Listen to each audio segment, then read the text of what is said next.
আমরা মহাবিশ্বের মহাবিশ্বয় মহাগ্রন্থ আল কোরআন আল কারীম থেকে আলোচনা শুরু করছি। আওয়াজ করে পড়ুন ইনশাআল্লাহ। প্রিয় ভাইরা, বলুন তো আমরা যে আরবি মাস অতিবাহিত করছি, কাটাচ্ছি, মাসটির নাম কি? শাবান। মাশাআল্লাহ, তো আপনারা সবাই জানেন শাবানের পরেই যে মাস আসবে এটার নাম কি? রমাদান যে আসতেছে, আপনাদের ভাল লাগে? হ্যাঁ, রমাদান নাম শুনলেই মুমিন হৃদয়ে বয়ে যায় প্রশান্তির ফল্গু ধারা, ঠিক কিনা? একটা আনন্দ, একটা উচ্ছ্বাস আমাদের হৃদয়ের মধ্যে চলে আসে। রমাদান সাইয়্যিদুশ শুহুর, 12 মাসের মধ্যে সবচাইতে শ্রেষ্ঠতম মাস রমাদান আল মুবারক আসছে। আত্মশুদ্ধির মাস, আত্মসংশোধনের মাস, শুদ্ধাচারের মাস, নিজেকে আলোকিত করবার মাস। এই রমাদানুল মুবারক করণীয় কি, বর্জনীয়, what to do and what not to do, এই টপিকসের উপর কিছু কথা আপনাদের সামনে উপস্থাপন করব ইনশাআল্লাহ। ওমা তাওফীকি ইল্লা বিল্লাহ। আল্লাহ তাআলা ইরশাদ করছেন, শাহরু রমাদানাল্লাযী উনজিলা ফীহিল কুরআনু হুদাল লিন্নাস ওয়া বাইনাতিম মিনাল হুদা ওয়াল ফুরকান। আল্লাহ বলেন রমাদান এমন একটা মাস যে মাসে কোরআন নাজিল করা হয়েছে। আর এই কোরআন হচ্ছে বিশ্ব মানবের জন্য পথ নির্দেশিকা, হেদায়েতের সুস্পষ্ট বর্ণনা এবং সত্য মিথ্যা পৃথক করার আসমানি মানদণ্ড রূপে জামিনে আমাদের জন্য কোরআন নাজিল করেছে কে? আওয়াজ করে বলেন তো, আল্লাহর নাজিল করা এই কোরআনে কোনো ভুল আছে? সন্দেহ আছে? সংশয় আছে? বিয়ন্ডলেস, বাউন্ডলেস, বটমলেস এমন কিতাব যেটা পড়ে গবেষণা করে এর তথ্য, উপাত্ত, ইনফরমেশন, লেসন নিয়ে শেষ করা যায় না। সুবহানাল্লাহ। আল্লাহ বলেন এই কোরআনকে আমি রমাদানে নাজিল করেছি, যেটা বিশ্ব মানবের জন্য পথ নির্দেশিকা।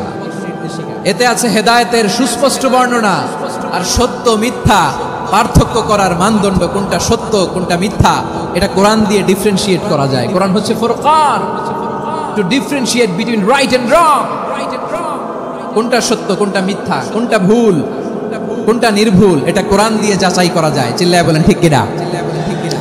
এজন্য এই কোরআন দিয়ে আমাদের জীবন সাজাতে হবে। কোরআন দিয়ে জীবন না সাজালে জীবন আলোকিত হয় না। কোরআন দিয়ে পরিবার না সাজালে পরিবার আলোকিত হয় না।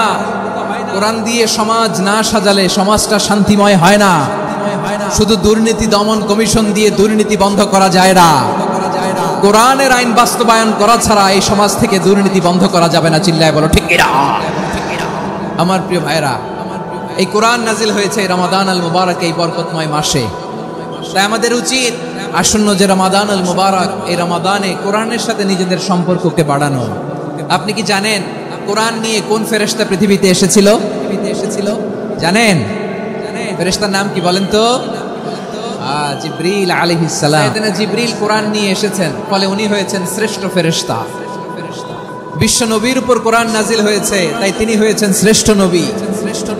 রমাদানে কোরআন নাজিল হয়েছে, তাই রমাদান হয়েছে শ্রেষ্ঠ মাস। কদরের রাতে কোরআন নাজিল হয়েছে, তাই কদর হয়েছে শ্রেষ্ঠ রাত। আমরাও যদি কোরআনের সাথে সম্পর্ক বাড়াই, আমাদের মর্যাদাও এরকম, আমাদেরকেও শ্রেষ্ঠ মানুষ বানায় দিবে কে? এজন্য কোরআনের সাথে সম্পর্ক বাড়াইতে রাজি আছেন তো? যারাই কোরআনের সাথে সম্পর্ক বাড়ায় এদের মর্যাদা বাড়ায় দেয় কে?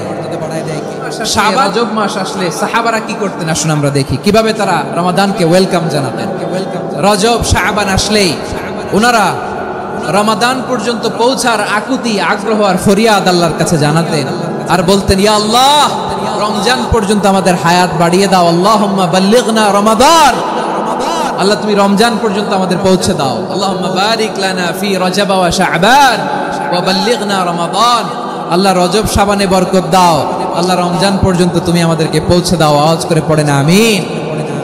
আমার প্রিয় চাঁপাইনবাবগঞ্জের ভাইরা, গত বছর অনেকের সাথে আমরা একসাথে রমাদান কাটিয়েছি, তাদের অনেকে দুনিয়াতে এখন বেঁচে নাই, এরকম আছে না নাই? এই বছর যদি খুশনসিব হয় আমাদের, আমরা যদি পাই, আগামী বছরও যে রমাদান আমরা পাবো কোনো গ্যারান্টি আছে? তাহলে আসুন আমরা ভেবে নেই, হতে পারে this Ramadan could be the last and final Ramadan in our life. হতে পারে এই রমাদানই হতে পারে আমার জীবনের শেষ রমাদান। তাই আসুন আমরা বাল্লিগনা রমাদান, আল্লাহ তুমি রমাদান পর্যন্ত আমাদেরকে পৌঁছে দাও। আওয়াজ করে পড়েন আমিন। ইবনু রাজব আল হাম্বলি লাতাইফুল মাআরিফের মধ্যে লিখেছেন, সাহাবারা ওনারা রমাদান কেন্দ্রিক, আমাদের সালাফে সালিহিনরা রমাদান কেন্দ্রিক জীবন কাটাতেন। ওনারা রমজান আসার 6 মাস আগে আল্লাহর কাছে দোয়া করতেন, আল্লাহ রমজান পর্যন্ত পৌঁছে দাও। রমজান চলে যাওয়ার পরে বাকি 6 মাস আল্লাহর কাছে দোয়া করতেন, আল্লাহ এই রমাদানে যে ইবাদত করেছি ইবাদত গুলো তুমি কবুল করে নাও। সুবহানাল্লাহ।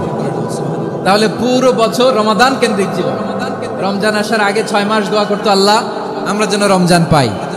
রমজান চলে যাওয়ার পরে বাকি 6 মাস বলতো, আল্লাহ রমজানে যে ইবাদত করেছি এগুলো তুমি কবুল করে নাও। সুবহানাল্লাহ। আবার এই শাবান মাসে আল্লাহর হাবিব সাল্লাল্লাহু আলাইহি ওয়াসাল্লাম সবচেয়ে বেশি, শাবান শেষে আমাদের মধ্যে আগমন করবে রমাদান, এবং এই রমাদানুল মুবারক আল্লাহ তাআলা আমাদের জন্য সিয়াম ফরজ করেছেন। কি ফরজ করেছেন? তিনি সূরাতুল বাকারার 183 নম্বর আয়াতে ইরশাদ করছেন, রাব্বুল আলামিন বলেন, ইয়া আইয়ুহাল্লাযীনা আমানু কুতিবা আলাইকুমুস সিয়ামু কামা কুতিবা আলাল্লাযীনা মিন ক্বাবলিকুম লাআল্লাকুম তাত্তাকুন। আল্লাহ বলেন, ও বিশ্বাসীরা শোনো শোনো, তোমাদের জন্য সিয়ামকে ফরজ করা হয়েছে, ঠিক যেমন ভাবে তোমাদের পূর্ববর্তী উম্মতদের উপরও সিয়ামকে ফরজ করা হয়েছিল, লাআল্লাকুম তাত্তাকুন, যাতে করে তোমরা সবাই মুত্তাকি হতে পারো। সুবহানাল্লাহ বলেন, যাতে করে তোমরা আল্লাহ সচেতন হতে পারো। তাহলে সিয়ামকে, এই সামনে যে রমাদান আসতেছে আমার প্রিয় ভাইরা, এই পুরো রমাদান ব্যাপী সিয়াম সাধন করা, সিয়াম পালন করাকে আমাদের জন্য ফরজ করে দিয়েছে কে? এটা শুধু আমাদের উপরই ফরজ, জাতিগোষ্ঠী পৃথিবীতে এসছে সবার উপরে সিয়াম পালনকে ফরজ করেছে কে? তবে ধরনটা ভিন্ন ছিল, এক এক জাতিগোষ্ঠীর জন্য এক এক ধরনের ছিল। আমাদের জন্য সিয়াম ফরজ টানা 1 মাস 30 দিন বা 29 দিন। পূর্ববর্তী অনেক 1 মাস ছিল না, 3টা ফরজ ছিল। কয়টা? প্রতি মাসের 13, 14, 15 ফরজ ছিল তাদের জন্য। কারো জন্য শুধু একটা, আশুরার রোজা। কোন কোন উম্মতের জন্য 10টা। কোন কোন উম্মতের জন্য রোজা ফরজ ছিল মৌনতার রোজা, আরবিতে বলে সওমুল ইনসাত, মানে সারাদিন খেতে পারবে, পান করতে পারবে, স্ত্রীর সাথে মেলামেশা করতে পারবে, কিন্তু কথা বলতে পারবে না। কথা বললেই তাদের রোজা ভেঙে যেতে পারেন। সুবহানাল্লাহ, কি অদ্ভুত ব্যাপার! মৌন সম্মতির রোজা। যেমনটি সাইয়্যিদাতুনা মারিয়াম আলাইহিস সালাম বলেছেন,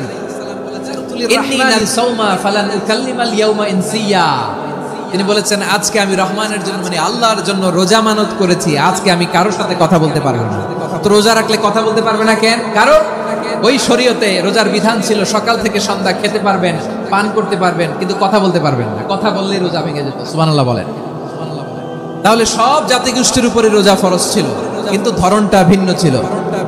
মজার ব্যাপার হচ্ছে, আপনি বর্তমানেও বিভিন্ন ধর্মের দিকে তাকান, বৌদ্ধ ধর্ম, হিন্দু ধর্ম, খ্রিস্ট ধর্ম, তাদের মধ্যেও রোজা আছে।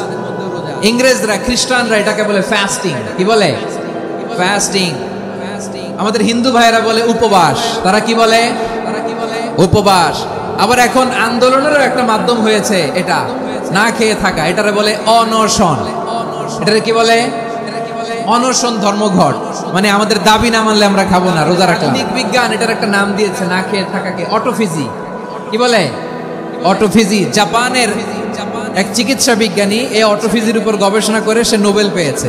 এজন্য আল্লাহ গোটা রমাদানে এই সিয়ামকে ফরজ করে দিয়েছেন। আওয়াজ করে বলেন আল্লাহু আকবার।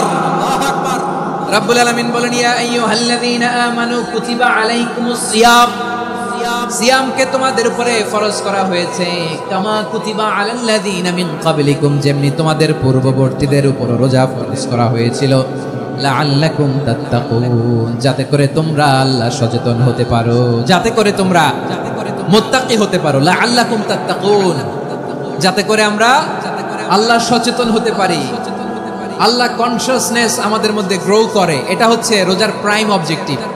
অনেকে জিজ্ঞেস করলে অনেকে বলে রোজার মূল উদ্দেশ্য হচ্ছে না খেয়ে থাকা। না। অনেকে বলে গরিবদের কষ্ট অনুধাবন করা রোজার উদ্দেশ্য। না। রোজার উদ্দেশ্য কি? সিয়াম আল্লাহ তাআলা স্পষ্ট এই আয়াতের পেছনে বলেছেন যে লাআল্লাকুম তাত্তাকুন, যাতে করে তোমরা আল্লাহ সচেতন হতে পারো, আল্লাহ ভীতি তোমাদের মধ্যে গ্রো করে, গড কনসিয়াসনেস, আল্লাহ কনসিয়াসনেস, আল্লাহ সচেতনতা যেন বাড়ে। দ্য সেন্স অফ অ্যাকাউন্টেবিলিটি, আল্লাহর সুপ্রিম কোর্টের কাঠগড়ায় এই দুনিয়াতে আমি যাই করলাম তার সবকিছু যে পাই টু পাই হিসাব দিতে হবে। এই sense, to enhance the sense that whatever we do Allah is watching me. আপনি যাই করেন কেউ দেখে না, কিন্তু দেখে কে? শুরুতেই তো জিজ্ঞেস করেছিলাম যে কেউ যেটা দেখে না সেটা দেখেন কে? কেউ যেটা শোনে না সেটা শোনেন কে? এর নাম হচ্ছে লাআল্লাকুম তাত্তাকুন, যাতে করে তোমরা আল্লাহ সচেতন হতে পারো, আল্লাহ ভীরু হতে পারো। দুনিয়ার কেউ দেখে না, কিন্তু আল্লাহ দেখে। এটাই রোজার মূল শিক্ষা। আমার প্রিয় ভাইরা, আপনি লুকিয়ে লুকিয়ে ঘরের ভেতরে অন্যায় করেছেন, পাপ করেছেন, আপনার বাবা দেখে নাই, মা দেখে নাই, স্ত্রী দেখে নাই, কিন্তু দেখেছে কে? আল্লাহর চোখ ফাঁকি দেয়া যায়? আচ্ছা, বুঝে থাকলে বলেন তো, সিসি ক্যামেরার চোখ ফাঁকি দেয়া যায় কি যায় না? পুলিশের চোখ, র্যাবের চোখ, বিমানবন্দরে কাস্টমস অফিসারের চোখ, কিন্তু আমার আল্লাহর চোখ, whatever I do, Allah is watching me, যাই করি আল্লাহ দেখে। লাআল্লাকুম তাত্তাকুন। রমাদানের রোজা, ইফতারি, সিয়াম, ইবাদত সব কিছুর মধ্যে দিয়ে আপনাকে খেয়াল করতে হবে যে লাআল্লাকুম তাত্তাকুন এই স্ট্যান্ডার্ড এটা অ্যাচিভ হচ্ছে কিনা আমাদের, যাতে করে তোমরা মুত্তাকি হতে পারো, আল্লাহ ভীরু হতে পারো।